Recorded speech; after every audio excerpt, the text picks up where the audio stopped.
The WWE has been the main professional wrestling promotion for a very long time, especially in the case of English-speaking audiences. Until 2019, WWE was only competing against another promotion a handful of times. They beat WCW in the famous Monday Night Wars of the late 90s, and less significantly, they also beat TNA in the Monday Night Wars, if you can call it that, of 2010. However, in 2019, something changed.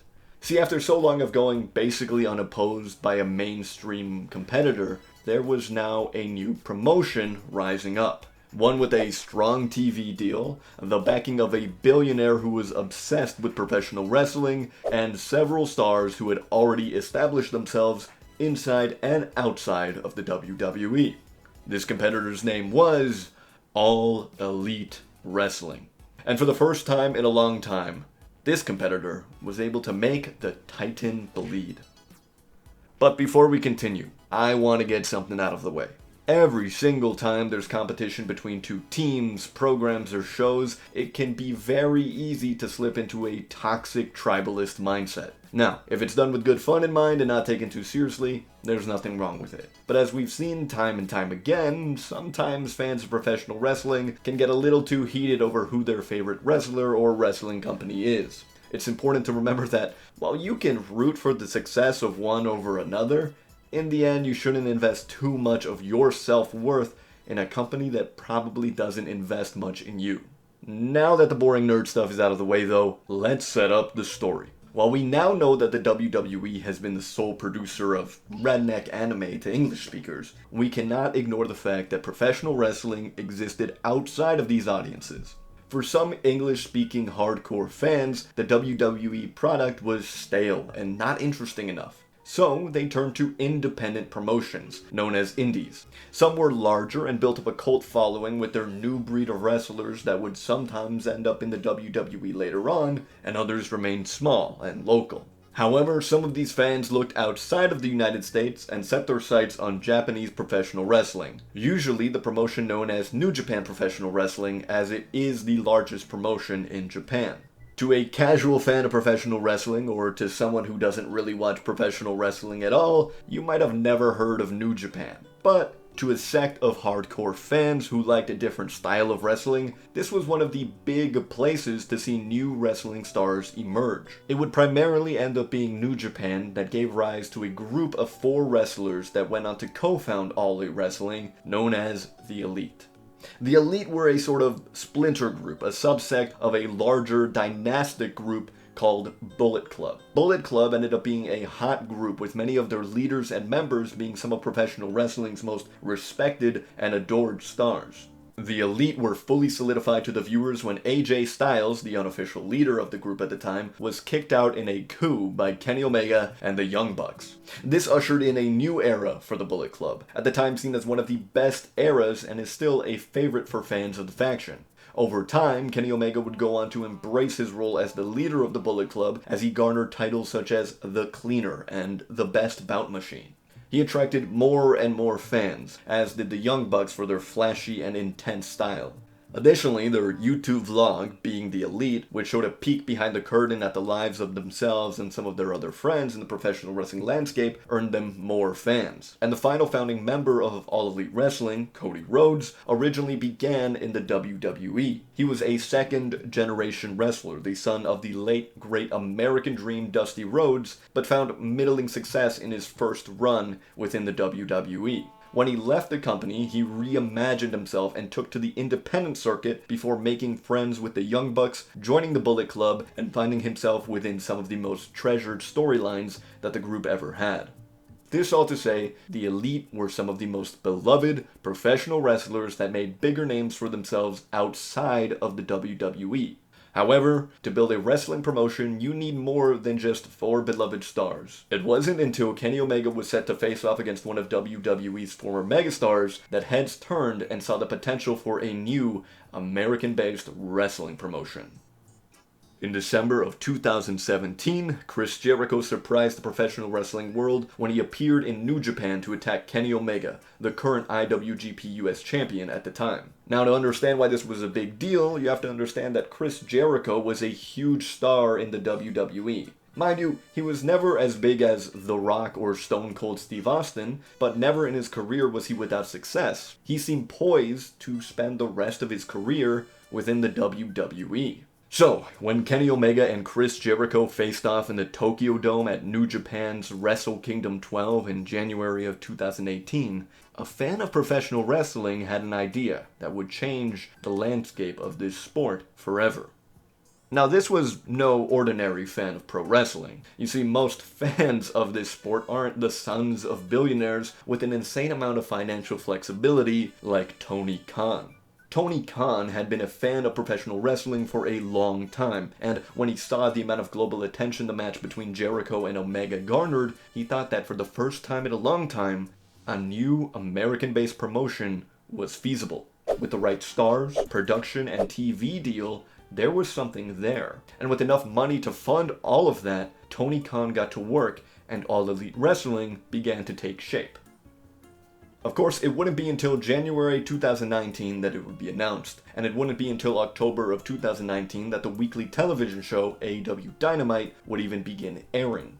But AEW would still host their very first pay-per-view, Double or Nothing, and the lead-up to the premiere of their weekly show. There was a lot riding on this pay-per-view. It was a major test of their production and storytelling capabilities, and would set the temperature for interest as AEW began. Luckily for All Elite Wrestling staff, it went tremendously. Not only were the fans engaged with the show, but the surprises littered throughout the event left people excited for more to come. Arguably the biggest surprise of the night came at the end with the debut of Jon Moxley, a star famous for his work in the WWE as Dean Ambrose, and one of the three main prospects of the WWE at one time. When he began in the WWE, he was partnered with two other stars, Roman Reigns and Seth Rollins, who, as of writing, hold both world championships in the WWE. The former WWE champion Jon Moxley joining AEW was a shot of adrenaline and trust, as he had already made a name for himself and could have remained within New Japan as he had been doing following his departure of the WWE in 2018. However, as AEW was picking up steam and starting to garner more and more attention, the WWE started to push back on the fledgling promotion. You see, before All Elite Wrestling had been founded, Cody Rhodes and the Young Bucks created an independent event alongside Ring of Honor called All In. This event would highlight and showcase several talents around the professional wrestling world, and broke the record for such an event in the United States not run by the WWE or the now defunct WCW. The event gained the attention of several professional wrestling fans, personalities, and importantly, Paul Levesque, better known as Triple H within the WWE. Knowing that there was something larger coming and being teased, Levesque seemingly got to work to maintain WWE's monopoly within the professional wrestling landscape. He reportedly offered some of the most lucrative contracts in professional wrestling to the Young Bucks and Cody Rhodes, who helmed the event, as well as to Hangman Adam Page, who was a member of the Elite. The contracts would have given them an insane amount of creative freedom, important storylines at their biggest events, moved their Being the Elite vlog to the WWE Network, and most notably, gave them a 6-month opt-out clause if they were not happy with their direction in the company. This was completely unheard of for a WWE contract at the time. Even with those terms, the contracts would have been gainful, but the money attached made them even more so. They were reportedly promised deals akin to the then WWE World Champion AJ Styles. It was reported that those in the WWE believed that there was no way that the 4 members of the Elite would turn down such a contract and already made plans for their entry. However, the Elite decided to bet on themselves and marched on with their plans to create an alternative promotion in the United States. Effectively, Levesque was trying to cut the legs out from under the soon-to-be-announced All Elite Wrestling, but failed. However, this would not be the last that All Elite Wrestling would have of Triple H. When All Elite Wrestling was announced to have a weekly television show on Wednesdays called AEW Dynamite, many fans were excited. AEW had avoided placing their show directly against any of the WWE programs which ran on Monday, Tuesday, and Friday. However, in the lead up to AEW Dynamite's first ever show, WWE announced that their developmental show on Tuesday, NXT, would be moving to Wednesdays in direct competition with AEW. And who was at the helm of NXT, you may ask? None other than Paul Levesque, Triple H. This decision would officially begin the Wednesday Night Wars. But AEW had absolutely no time to complain. If they wanted to solidify themselves as a possible alternative, they had to put their heads down and run forward. The two shows went head-to-head on the very first night of AEW Dynamite's existence. A lot was riding on the line for AEW as it was tested for the very first time against WWE's developmental promotion. And, to the chagrin of the WWE, AEW Dynamite beat out NXT in viewers and ratings on their premiere night. In fact, for the next 7 weeks, AEW would continue to hold its own and beat out NXT in viewership. This led to the WWE releasing an admittedly snide press release where they congratulated AEW, but reminded them that professional wrestling programming was a marathon and not a sprint. With 6 weeks left in the year, Levesque seemed intent on dethroning AEW's viewership streak. How would he be able to have his developmental promotion beat the flagship show of a brand new shiny promotion? Well, to start, he'd have to change up the presentation. Survivor Series is one of the WWE's biggest shows, and within it sets the two main rosters of wrestlers against each other.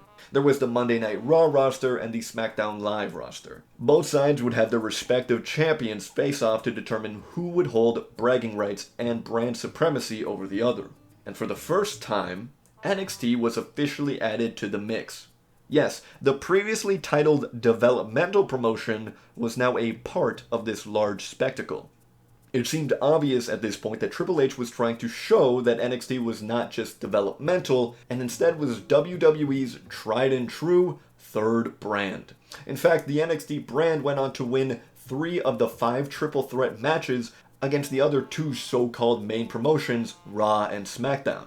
This was an obvious effort to make NXT more presentable as a third show, and to Levesque's delight, it worked. For the next 3 weeks, NXT defeated AEW in the ratings and then ran unopposed on the December 25th Wednesday because AEW didn't run on Christmas. But from there, we move on to a bit of a darker period in professional wrestling as the worldwide pandemic forced many wrestling promotions to shut down. AEW and WWE were lucky enough to have areas where they could host shows without the crowd there, resulting in eerily silent matches where one could hear every step and fall of the talent. Mind you, while this took some getting used to, some of the most interesting moments in professional wrestling took place during this time, and wrestlers were able to experiment with their characters freely and try cinematic matches with various angles. During the pandemic, AEW Dynamite and WWE's NXT continued to face off. Several jabs of competition were thrown each way as the quiet year of professional wrestling lurched on, with AEW Dynamite being relatively dominant in the ratings against NXT.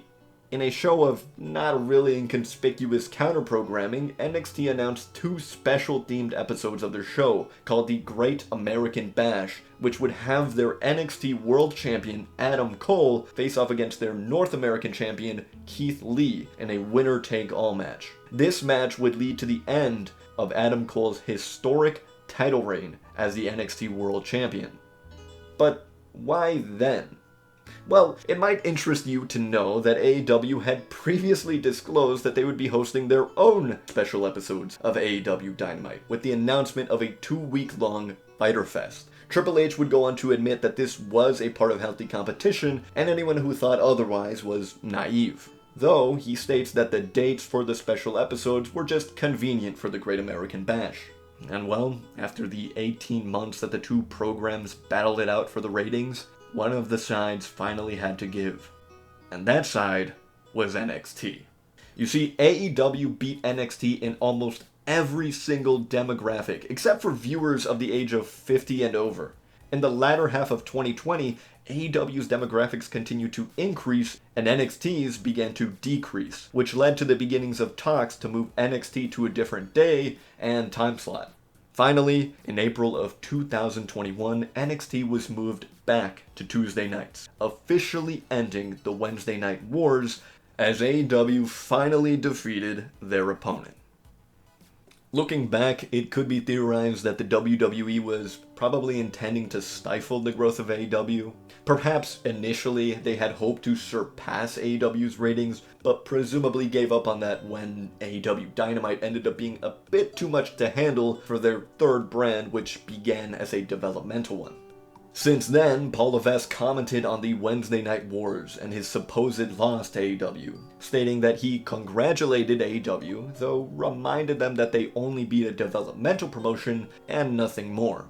This was a strange comment, considering NXT was very much being pushed as a third brand initially and was removed from the Survivor Series lineup in the following year once it was no longer competing against AEW Dynamite.